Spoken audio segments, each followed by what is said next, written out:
Hey everyone, welcome to this exciting webinar uh, on SD-WAN. My name is Abhijit and this webinar is organized by PyNet Labs Private Limited. Talking about myself, I'm the co-founder and chief technical officer at PyNet Labs Private Limited, and my major role in PyNet Labs is to handle all the technical deliveries in terms of delivering our corporate trainings, in terms of delivering our public trainings, specifically on network automation as well as SDN solutions. We at PyNet Labs, we specialize in delivering consultancy as well as training solutions as well as production delivery solutions for our B2B as well as B2C clients, and we specialize into network automation as well as SDN solutions. And that's exactly why this particular webinar has been organized, so that the attendees and people who are looking forward to get their journey started with SDN solutions, automation stuff, and SD-WAN specifically, can get a better understanding on what SD-WAN solution is and why is it required in this network infrastructure of today, and why every company is seeking to implement SD-WAN solution of one of the version, because there are so many vendors which are you can say providing the SD-WAN solutions in today's world, and every company according to their scale of the network they are trying to implement the SD-WAN solution from either Cisco or Versa or Juniper or Citrix or Vmware, right? Most of the vendors or a lot of vendors are delivering SDN solutions and specifically SD-WAN solution, and people are going forward for that. And it's very obvious that whenever an organization looks forward to purchase a solution, which is SD-WAN solution, then they would require network engineers who can actually migrate their traditional networks into SD-WAN managed network, and they would need experts who can actually do day-to-day operations onto the managed SD-WAN infrastructure. But one needs to prepare with the SD-WAN knowledge so that they can actually go forward and upgrade their skill sets and look forward for applying jobs which suits their skills.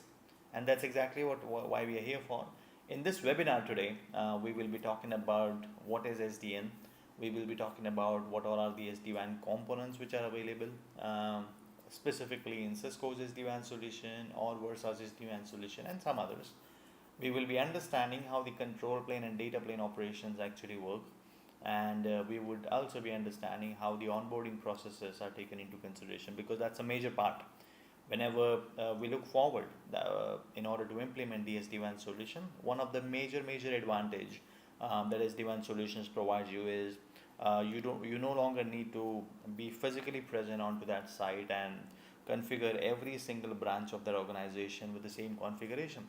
The branch devices automatically make themselves part of the SD-WAN infrastructure, which we identify globally as zero-touch provisioning. So we will try to understand what goes inside of that SD-WAN onboarding process, and once you onboard your fabric, then how does SD-WAN policies actually comes into picture.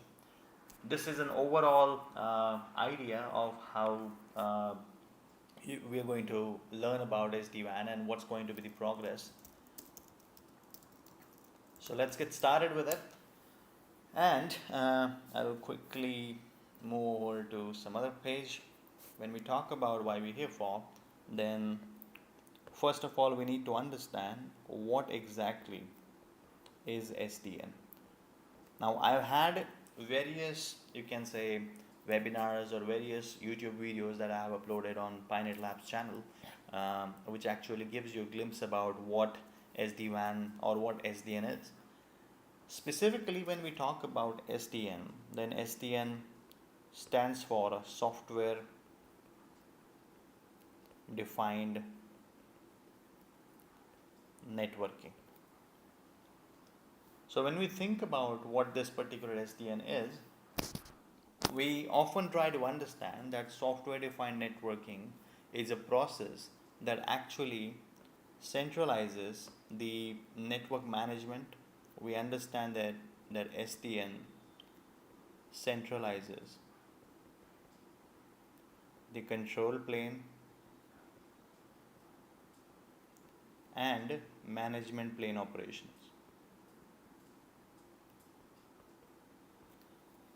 But you first need to understand that what control plane and management plane operations are. So generally, whenever we understand your network infrastructure, then an overall, or you can say a WAN infrastructure, looks something like this. So usually in a WAN infrastructure, you basically would be having multiple branches. Let's say an organization is there. That organization is organization A. And organization A has multiple offices, let's say 3 offices. One office is situated into Gurgaon region of India. Second office is situated into Bangalore region of India. And third office is situated at Pune region of India. And all of these regions are way apart from each other. And then the company is headquartered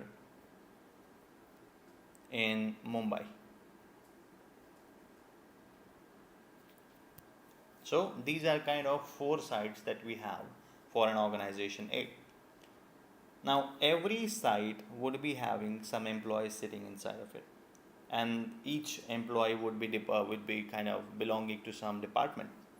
Maybe it is possible that all the technical people sit into Bangalore office, so they have tech people sitting inside of it.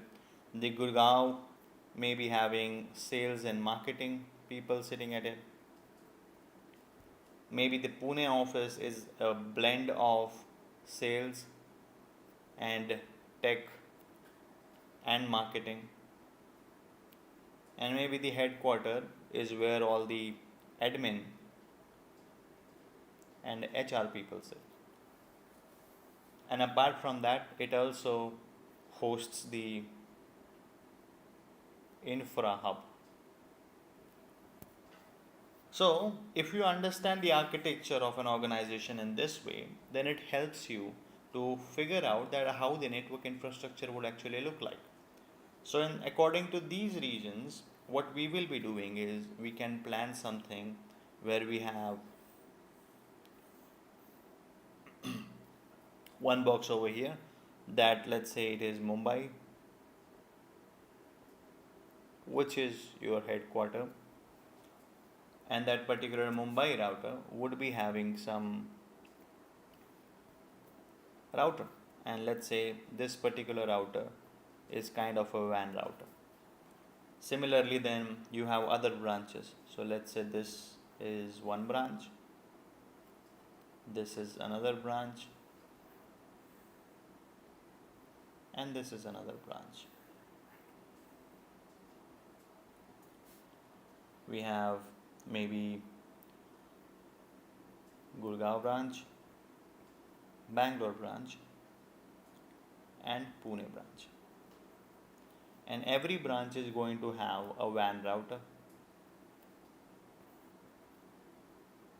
So WAN router is kind of a core router that connects your internal network with external networks. And to connect internal network with external network, there are multiple ISPs that are bought inside, from which the organization kind of purchases some solution. So there are multiple types of solutions that we have. We have public internet services, we have private internet circuits that are available. Let's say we have both of the services that are being used. So I would say that we are using iNet, which is kind of a public internet service, and we are also using MPLS, kind of a private internet circuit. And what we have now is all the, like the Gurgaon office, the Bangalore office, and the Pune office are consuming the MPLS circuit connection that is being provided by the ISP. And the Mumbai office is connected to both of the circuits, including the internet or public internet as well as the MPLS. And then on the back end, there are employees sitting over here, there are employees sitting over here, and there are employees sitting over here. These employees needs to access services, And whenever we look at network services or whenever we look at application services now, every every individual working in that company needs to access some applications, and the organization would be hosting that particular application either on-prem or on cloud. There are two options available. Now the applications can be anything. Maybe you want to use some application of CISCO. Maybe you want to use some like the Gurgaon people. The Gurgaon peoples are specifically from sales and marketing. So they might need to use some business application that suits their requirement. Maybe a customer CRM solution or maybe an ERP solution or something like that. The Bangalore office people might need to use some technical solution that can be hosted somewhere. The Pune office might need a blend of all that. So maybe these applications are hosted over here. So if you have, let's say, some server farm, and that server farm has something like application 1, application 2, application 3, application 4, application 5, and that is somehow by using the infrastructure is connected over here. So whenever the Gurgaon office wants, or the Bangalore office or the Pune office wants to access the on-prem hosted applications, they will travel via this way and access that and then take their data back. Similarly from here, they cannot use, and if the applications are hosted on the premises, then that's hosted somewhere over here then, right? You can say that cloud hosting, maybe office applications or maybe AWS, maybe Azure or something.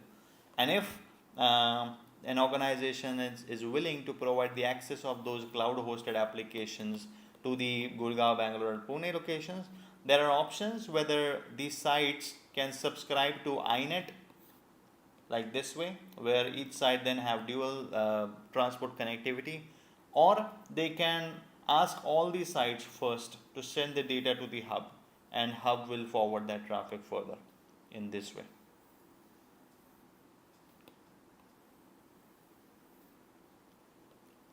Right? This is another way of how it can be done.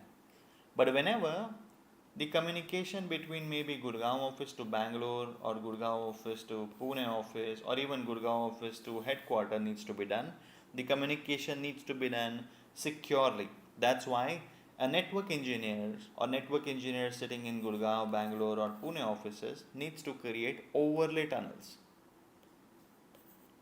and needs to take help of the overlay networks. The overlay networks then would be established from Gurgaon to Bangalore, from Gurgaon to Pune, from Gurgaon to Mumbai. Similarly, from Bangalore to Gurgaon, Bangalore to Pune, Bangalore to Mumbai. Similarly, Pune to Bangalore, Pune to Gurgaon, Pune to Mumbai, by using the MPLS traffic. And to do this, the network engineers needs to jump onto every single device and do that particular configuration. This has been the old approach, and we call this particular approach as router by router config. This router by router config brings lots of challenges in the traditional way of how network is deployed. First of all, there is a repetitive set of configuration that needs to be done. If there is a configuration for, let's say, IPsec is one of the technology that we basically use for forming up the overlay tunnels. If, let's say, the configuration sitting into Gurgaon office or a configuration by a network engineer sitting in Gurgaon office is done on this router, that same encryption standards, same key exchange mechanisms needs to actually be configured onto Bangalore and Pune office. Then only the tunnel will come up, the IPsec tunnel, which will enable employees from Gurgaon, Bangalore and Pune to communicate securely with each other. If the configuration mismatches, there won't be any connectivity between these sites and people sitting in different offices won't be able to communicate securely. That's one challenge, which means that every site must be configured with identical configuration or supporting configuration to bring the secure communication up and running. If that's not happening, then that's a big business loss for the company. So that's one thing. Another thing is manual configuration, right? Another thing is If there something goes off, then the troubleshooting steps increases, where you first need to identify where the fault is actually. If the fault is present somewhere, if the fault is available at a site, it needs to be recognized, then a solution needs to be applied. So to understand this particular scenario, or to rectify the limitations of how traditionally networks used to be managed, companies or organizations are now moving towards SDN approach. This is a very traditional approach of how big network infrastructures are managed.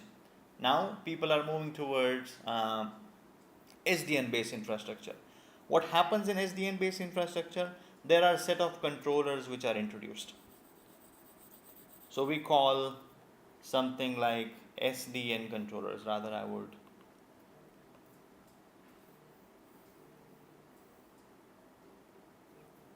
would call them as SDN controllers.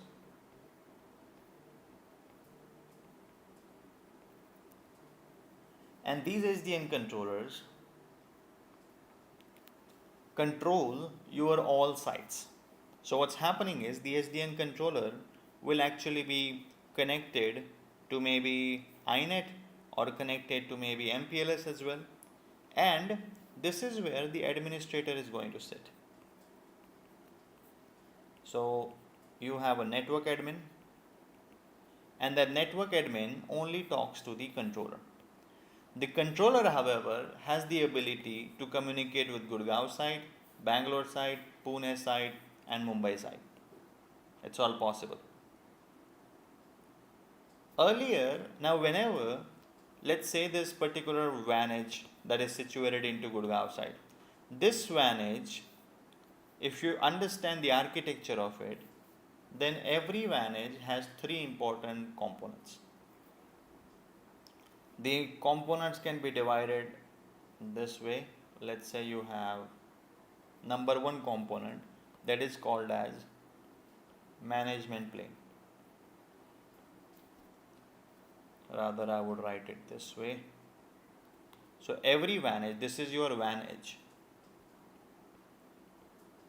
router. That WAN edge router has something called management plane. That router has something called control plane, and that router has something called data plane.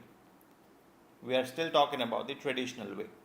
The management plane is nothing but the CLI or GUI capability of the device.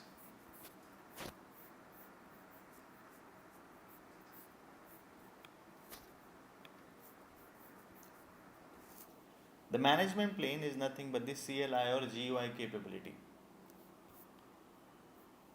After that, the control plane is nothing but the CPU of the device, and the data plane is nothing but line cards,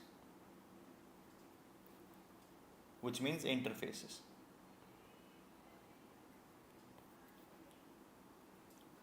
So when this particular line cards, or when there is a traffic that comes up, maybe there are multiple ports that are associated with it. Maybe you have gig 0/0, gig 0/1, gig 0/2, gig 0/3, gig 0/4, right? All these ports are there. So you, being a user, sit over here and interact with the device by using management plane. By configuring maybe OSPF, BGP, or other network parameters, you provision your control plane, that is CPU. And the control plane tells data plane what traffic to accept, what traffic to forward, what traffic to drop, and all that. So this is how the chain works: management plane provision control plane provision data plane. And because after you provision a control plane will give the information to the data plane that what all are the traffic that needs to flow from one point to the other point. Your traffic will come and maybe go on this interface. Your traffic may come in and then go out on this interface, right? So all of these particular ports work as ingress ports and work as egress ports. And this behavior of having management plane, control plane, and data plane is present into here, everywhere. And that requires you, being an admin, to, in a traditional environment, to connect with this, and this to provision all this. But now what's happening with the SDN solution? is SDN solutions are now decentralizing their management control plane and data plane to SD-WAN controllers. So what would happen? These devices will only retain the data plane capability, which means forwarding the traffic. What traffic to forward, what traffic to drop, and everything is told to all these devices by controllers, because the controllers now are going to have the management plane as well as the control plane abilities. So you sitting over here interact with the controller and access the management plane, and management plane internally tells the control plane that what needs to be. So if you say that I want to configure OSPF on my Gurgaon router or Bangalore router, you just tell it to the controller. Controller will create necessary configuration, and this control plane will push it to the necessary sites and devices. That's how configurations are basically managed in this way. And whenever there is anything, like let's say there is a network over here which is 10.0.0.0, and here we have 20.0.0.0.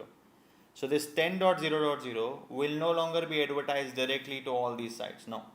This 10.0.0 will only be advertised to the controller. Controller will flood the information to the other branches that are available. And then they will use their direct established tunnels in order to make communication from here possible to here, possible to here, possible to somewhere else. Make sense? So it's kind of decentralizing how the network infrastructure used to be managed. And when we try to manage that infrastructure, then it gives you a very good sense of view towards your entire network and how your configurations can actually be done. So that's an overall architecture of how SDN is. So when we think about SDN, SDN comes up in lots of solutions, right? Some of them, if we think about CISCO predominantly, because CISCO is a major player in SDN solution providing game. So when we talk about SDN solutions that are offered by CISCO, then in the enterprise domain, to manage all the LAN infrastructure, CISCO offers something called SD access. To manage all the WAN infrastructure, CISCO offers something called SD-WAN. And to manage the data center environment, CISCO offers something called ACI. Right? Similarly, CISCO has various products for its security platforms, for collaboration platforms, for service provider platforms, and a hell lot of things. So when you go for SD-WAN solution, this solution is going to put or install controllers in your network infrastructure, which will manage all the WAN devices of different sites. If you say that there are 3 routers connected in the Gurgaon site, I want to manage all 3 devices via this controller, no, that's not going to be possible. The SDN controllers will only be managing the WAN facing devices. If you want to manage all these LAN devices also, then you need to purchase another solution, that is SD access. SD-WAN, when you talk about it, it manages all the WAN devices that you have. This is how it basically works. And that's kind of a conclusion of our number 1 point, which is what is SDN. Then when we talk about the components that are present into various solutions, then there are so many solutions which are available. When we think about CISCO's SD-WAN solution,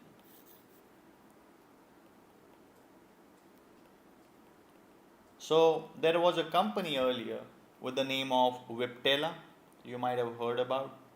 CISCO acquired that company who originally created the CISCO's SD-WAN solution.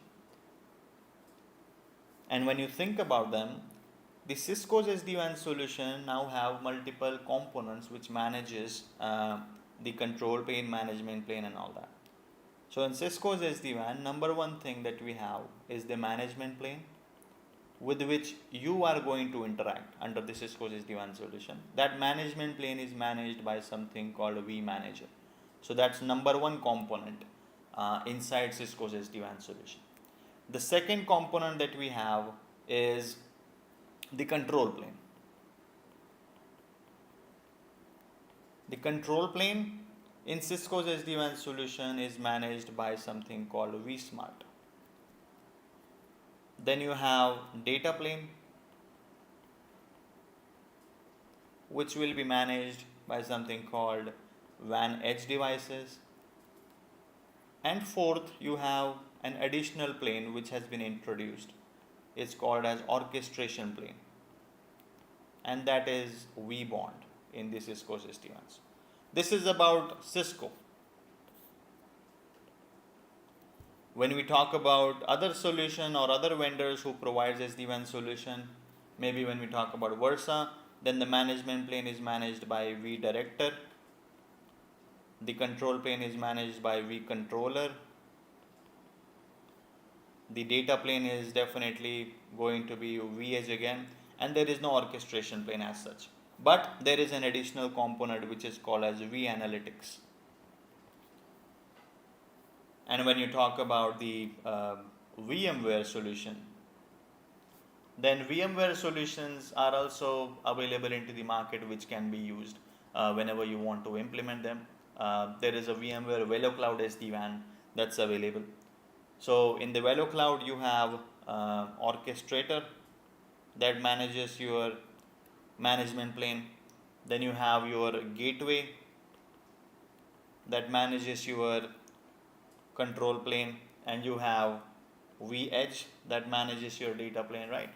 So different vendors are bringing out different components that makes up their SD-WAN solution. When you learn about Cisco's SD-WAN solution, you need to know how these components work. When you want to learn about how Versa's SD-WAN solution work, then you need to learn these components. For VMware, you need to learn these components. That's how we basically manage to identify how these particular solution works. If you have any questions for now, I'll just go through the chat and understand how the things work.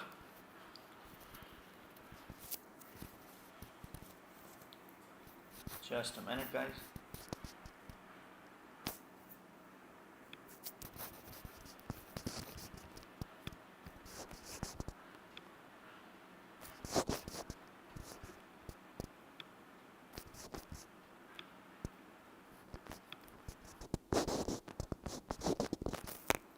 Yeah, someone says that,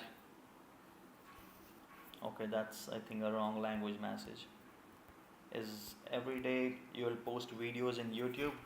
Not really, because the videos are going to be uploaded on webinar series. But if you look at our playbook or playlist, we have lots and lots of videos available that will help you identify different technologies. We keep on sharing these things almost every day into our platforms. But if you want to learn about the solutions very well, then you need to basically understand or join our public batches or private batches where we train our participants to actually learn about these particular solutions. So yeah.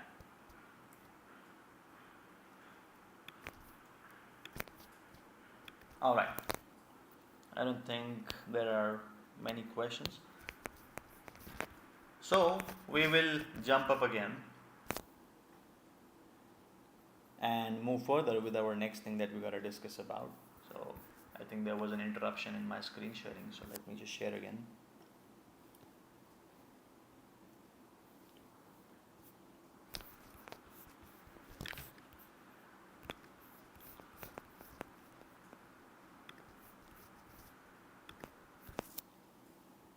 Yeah. Now when we move on to the next thing, that is control plane and data plane operations. So since we understood that how the control plane and data plane are kind of important aspects of our SD-WAN solution, when we think about that, generally the control plane is something that manages all the route decisions and almost all the best path calculation and something like that. If you think about a normal topology in a traditional routing and switching environment, then assume that there are multiple, you can say, routers. We have R1, then we have R2, then we have R3, then we have R4, and maybe we have R5 that directly connects to R4. In this case, when there is a network on the back end that is 10.0.0.0/24 and maybe 20.0.0.0, or rather I would say 40.0.0.0/24. In this way, if this 10 network wants to communicate with the 40 network, and let's assume that the entire thing is kind of an OSPF scenario. So we have an OSPF area 0. In this way, the 10.0 can communicate either by using a straight link or by via R5. So we have one path from R1 to R2 to R3 to R4. You have another path that is R1 to R5 to R4. When this particular R1 is going to advertise 10.0.0, it will advertise here, then R2 will give it over here, R3 will give it to R4. Similarly, R1 will advertise it to R5 and R5 will advertise to R4. When R4 receives information about 10.0, it realizes that it can communicate it this way or this way. So this particular device is going to perform something called a shortest path first algorithm in order to find the best path that it can use in order to reach out to the destination. That information that it needs to calculate the best path by using the SPF algorithm is provided or is available with its control plane elements, because control plane is something that uses CPU in order to take best decisions for how the communication needs to be done. Similarly, when it's going to install that particular route, that route will also have a next hop. Maybe the routing table will have a route that says an OSPF route with the prefix of 10.0.0.0/24 is connected via R3. Then what's the MAC address of that R3? Right, that needs to be calculated. So address resolution protocol will also come into the picture.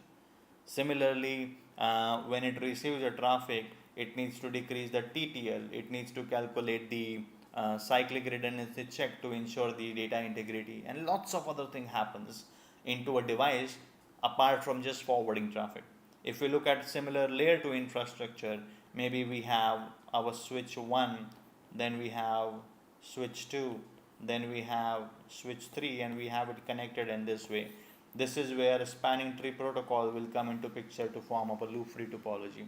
So what port to block, what port to allow, where to forward traffic, who's going to be the root bridge, what's going to be the root port. All of these calculations are also done with the help of control plane. Right? So when you are a Gurgaon site in an SD-WAN scenario, when you're a Gurgaon site and the employees that are sitting in the back end needs to communicate with some other components or with some other team that is situated somewhere away in Bangalore or Pune maybe, then a network which will be dedicated, if I assume that let's say 192.168.1.0, here maybe 192.168.2.0, and here maybe 192.168.3.0. When these particular networks needs to be used in order to make communication possible, then these sites first need to, like the Gurgaon WAN router needs to advertise 1.0 out to other branches. The Bangalore site needs to advertise 2.0. The Pune site needs to advertise 3.0. Now, because all of these particular sites are going to have tunnels, like from here to here and from here to here and even from here to here. When these tunnels are formed, your advertisement, because you are also going to have a tunnel from every WAN edge to the controller, over here, over here, over here, and over here. Or rather, I will draw it this way to not confuse you. Maybe this way you are having a tunnel, maybe this way you are having another tunnel, and this way you are having a tunnel, this way you are having a tunnel. So let's say these WAN edges have a tunnel that goes out to other WAN edges, and these WAN edges have a tunnel that goes out to the controller. So whenever a WAN router needs to advertise its internal network to some other sites, what it does is, instead of using the traditional mechanism to forward your traffic, your WAN router is going to use a tunnel to securely forward the route to the controller. The controller then will use its tunnel to basically forward the information to this side, to maybe this side, and to also this side. This information about route advertisement is forwarded by using the control plane mechanisms. And there in different SD-WAN solutions, there are different protocols which are used in order to communicate the information. When we think about a solution that is used by CISCO, CISCO uses control plane protocol. So CISCO, for example, uses a protocol that is called as OMP, which stands for Overlay Management Protocol. By using that protocol, Cisco's WAN edge router will advertise the route as OMP route. Similarly, if we look at Versa's SD-WAN solution, for example, the Versa's SD-WAN solution uses something called MPBGP, that is multi-protocol BGP. So what do we call these protocols? These are your overlay protocols or control plane protocols that are used into SD-WAN. Similarly, Vmware will also use some other protocol in order to make overlay advertisements done. Because in SD-WAN solution, in any solution of SD-WAN, okay, or any vendor solution in SD-WAN, be it Cisco, be it Versa, be it Vmware, your WAN edge routers are not directly going to advertise route advertisement to every other node. Your WAN edge will only advertise its internal network to the controllers. And once the advertisement is done, the controller will flood that information to some other WAN edges. When they receive that, then they will use direct tunnels only to exchange user traffic. So when an employee actually wants to communicate with an employee that is sitting in the remote side, your particular employee will forward that traffic onto the IPsec tunnel or the overlay tunnel that will directly be established with the other WAN edge. The route advertisements are not done in this way, which saves all the unnecessary bandwidth consumption that used to be there in the traditional networks. So that's a major advantage over here. And this controller takes all the brain decision then. Okay, because if you have a redundant scenario, let's say there is a network about 192.168.4.0 and there are multiple WAN edges which are connected in this way. So this 4.0 it will be advertised via this router and via this router. So what is the best path for other devices to reach out to this network? Is it going via this particular way or via going this way? All those decisions are also taken care by the controllers in order to make the communication faster and more reliable for other WAN edges to communicate with each other. That's another approach of how control plane thing works. And whenever the best routes are received, then those particular routes will be installed into the routing table and the data plane will be used in order to forward the traffic. But so whenever your routes are being advertised out by using this way, that's control plane operation. And when the routes are also being installed onto the WAN edge, that's also control plane operations.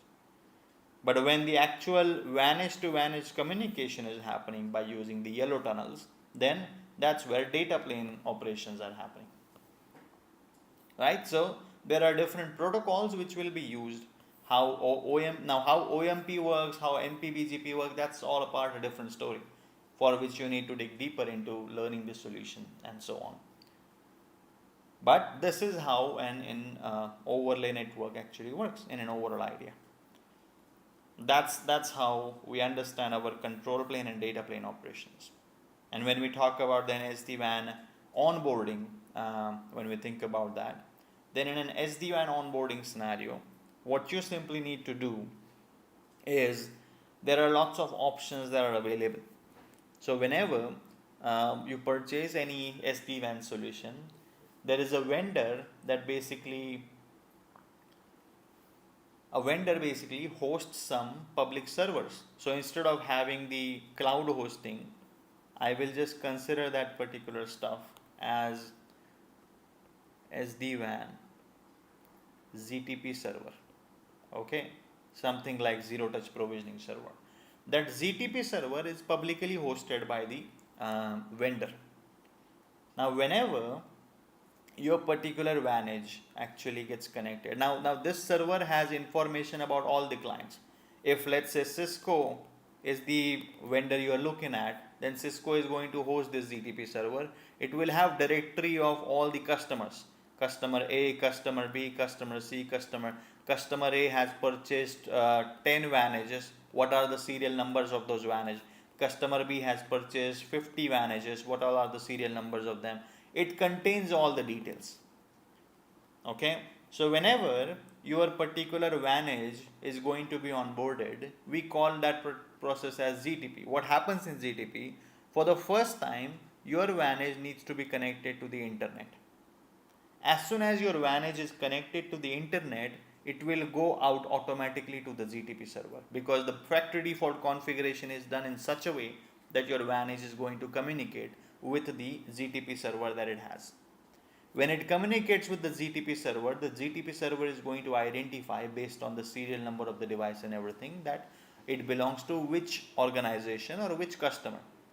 It assumes that it belongs to organization number A, and it also contains the information about the controllers for that organization.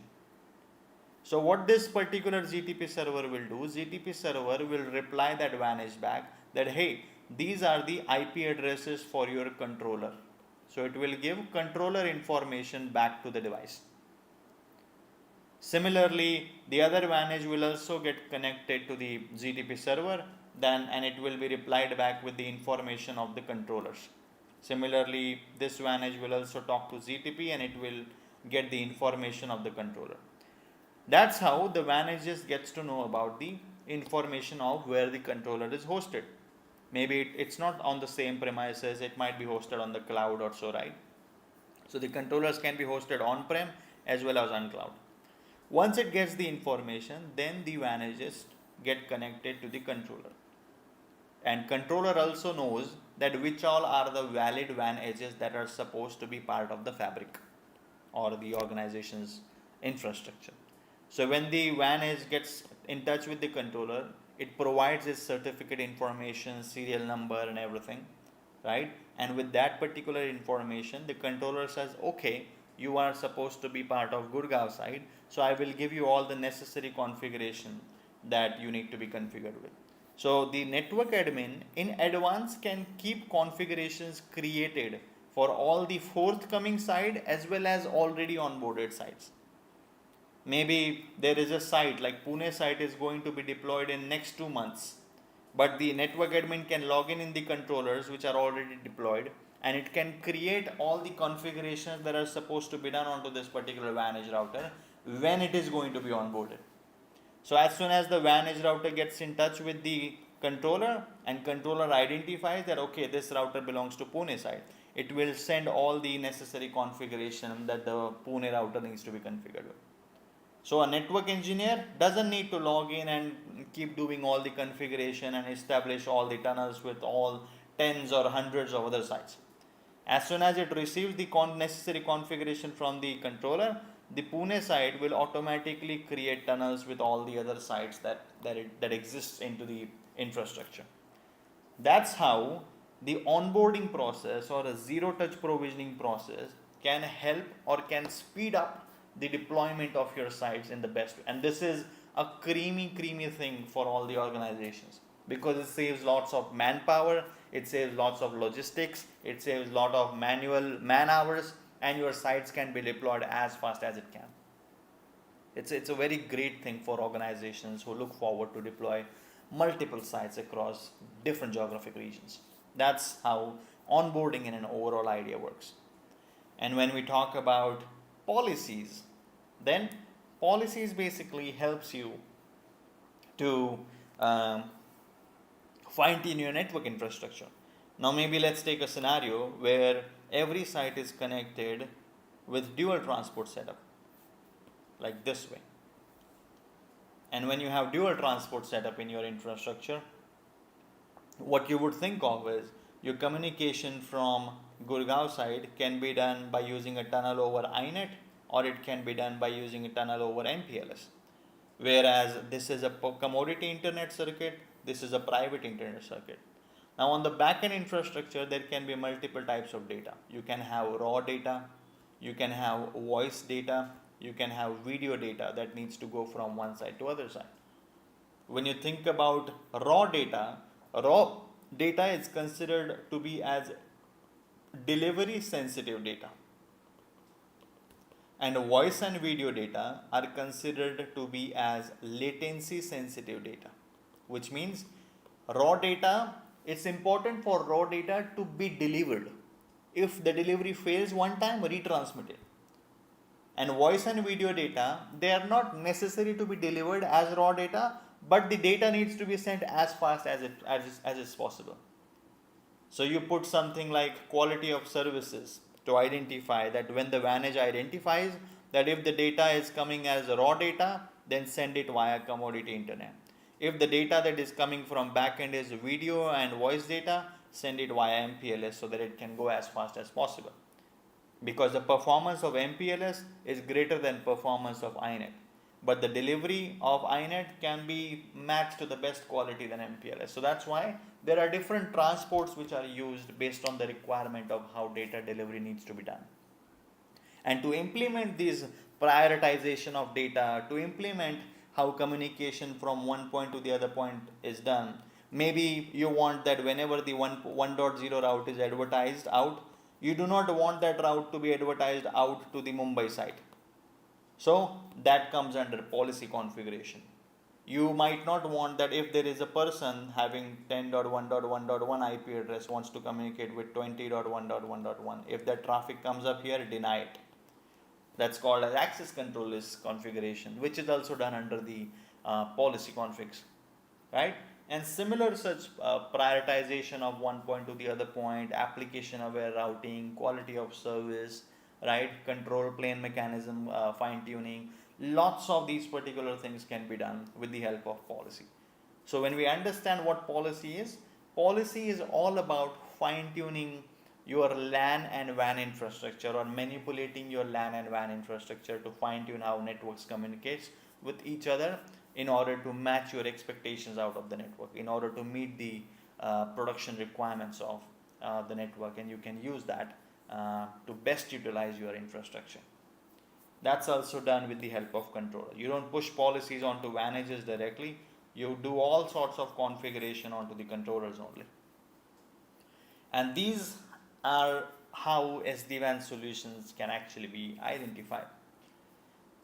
Now when we understand, since there are multiple, you can say, vendors who actually deals into SD-WAN solutions, and when we try to understand which solution to go with, there are two very popular solutions which are coming up now, Versa's SD-WAN solution and Viptela's SD-WAN solution. Well, when you try to compare both of those particular solutions, the infrastructure would look similar. Okay. However, the components will differ in those cases. So there are some considerations that you need to do. When you think about Cisco's SD-WAN solution, Cisco's the number one criteria that you need to consider, or that your organization rather is going to consider, is the price of it. So the Cisco's SD-WAN solution is quite expensive, and Versa's SD-WAN solution is quite affordable rather, right? So companies or large scale deployments with big network infrastructure who have the tendency to, you can say, purchase expensive solution, they often go with Cisco. And small scale to medium scale infrastructures where you can manage around 500 sites or 1000 sites or so on, they are going ahead with Versa's SD-WAN solution as well, right? And even large scale infrastructure are trying to divide or trying to purchase solution. When it comes to price, then they are going, some of their sites are managed by Cisco's SD-WAN solution, some of their sites are being managed by Versa's SD-WAN solution. They are purchasing both of them, and then they are implementing something called fusion routing, where Versa's SD-WAN sites can be connected or communicated to Cisco's SD-WAN sites, and that's also possible.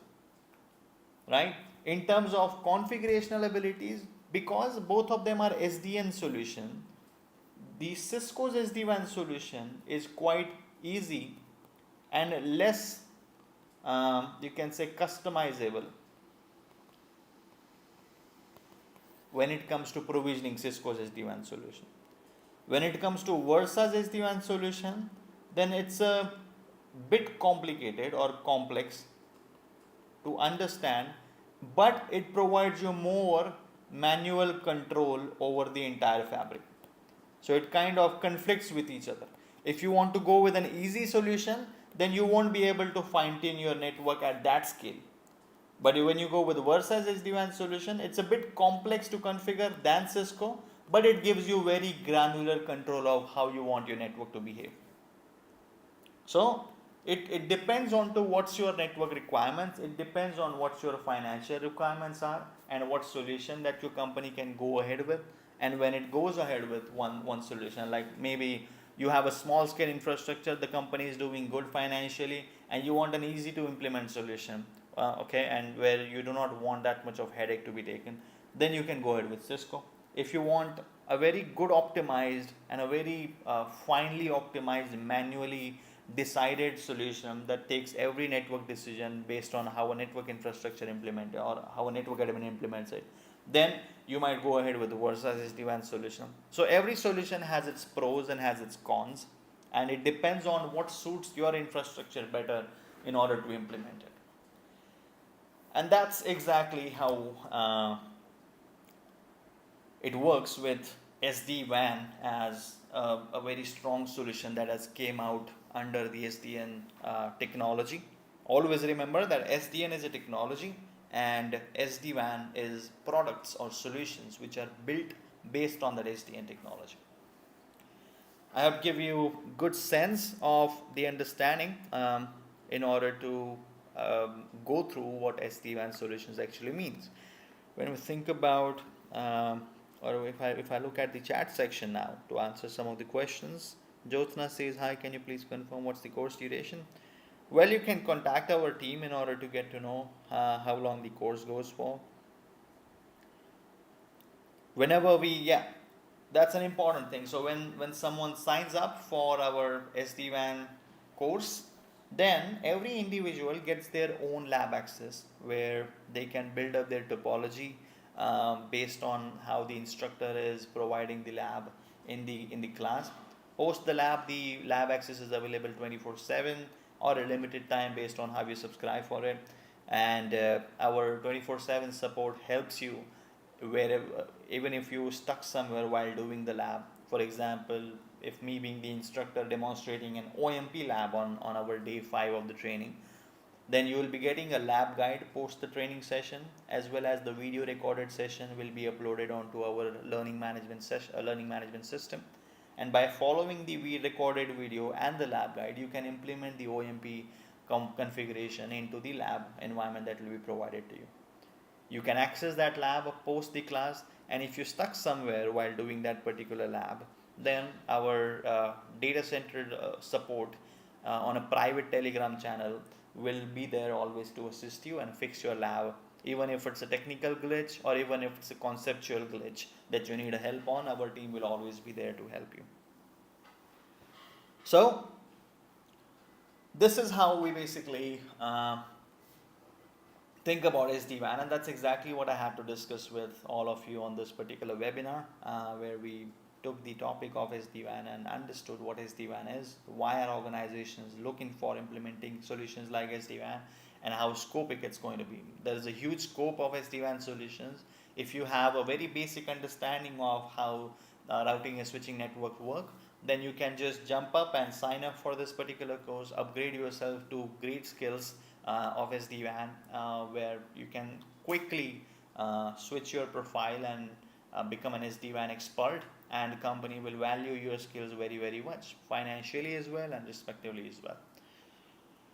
That's been all, guys. Thank you so much for joining this particular webinar. If you feel anything in order to, with your queries, in order to get to know about more details about our SD-WAN trainings on different vendors, you can get in touch. You can just visit our website, that's www.pynetlabs.com, and our team will be happy to assist you there.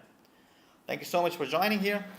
I wish you all the best, and looking forward to see you in another webinar series of mine, where I will bring another exciting topic and discuss with you all.